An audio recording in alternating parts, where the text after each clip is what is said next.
PSC മൂല്യനിർണ്ണയ വിവാദത്തിൽ vigilance ആഭ്യന്തര വിഭാഗം ഇന്ന് അന്വേഷണം തുടങ്ങും. ആസൂത്രണ ബോർഡിലെ 3 തസ്തികകളിലേക്കുള്ള നിയമനങ്ങളിലാണ് അന്വേഷണം. 3 തസ്തികയ്ക്കും പൊതുവായ പരീക്ഷയിലെ 10 ചോദ്യങ്ങൾ ഒഴിവാക്കിയതിന്റെ കാരണമാണ് വിജിലൻസ് അന്വേഷിക്കുന്നത്. ചോദ്യങ്ങൾ ഒഴിവാക്കിയത് ബോധപൂർവമാണോ അതോ സാങ്കേതിക പിഴവാണോ എന്നാണ് കണ്ടെത്തേണ്ടത്. ജെയ്സൺ മണിയങ്ങാട് നമുക്കൊപ്പം ചേരുകയാണ്. സുപ്രഭാതം ജെയ്സൺ മണിയങ്ങാട്. ആസൂത്രണ ബോർഡിലെ 3 തസ്തികകളിലെ നിയമനങ്ങളിലാണ് ഈ ചോദ്യം കുഴപ്പമായിരിക്കുന്നത്. എന്താണ് ഈ ചോദ്യത്തിനെ കുറിച്ച് ചോദിക്കാനുള്ള ചോദ്യങ്ങൾ?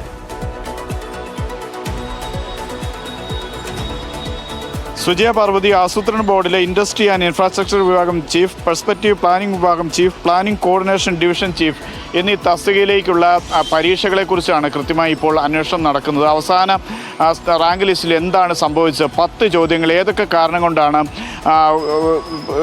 ചോദ്യങ്ങൾക്ക് ഇടാതെ പോയത്? അത് ഏതെങ്കിലും തരത്തിലുള്ള സമ്മർദ്ദമാണോ? നേരത്തെ തന്നെ പല ആരോപണങ്ങൾ ഇതുമായി ബന്ധപ്പെട്ട് ഉയരുന്നുണ്ട്. ഇടതുപക്ഷത്തിലെ ചില ആളുകളുടെ സ്വാധീനമാണ് ഇതിന് പിന്നിൽ എന്നുള്ളതാണ് ഏറ്റവും പ്രധാനപ്പെട്ട ആരോപണം. കാരണം ഈ തസ്തികകളിലേക്ക് അപേക്ഷിച്ചവരെല്ലാം സർക്കാർ സർവീസിൽ നിലവിൽ നിൽക്കുന്നവരാണ്.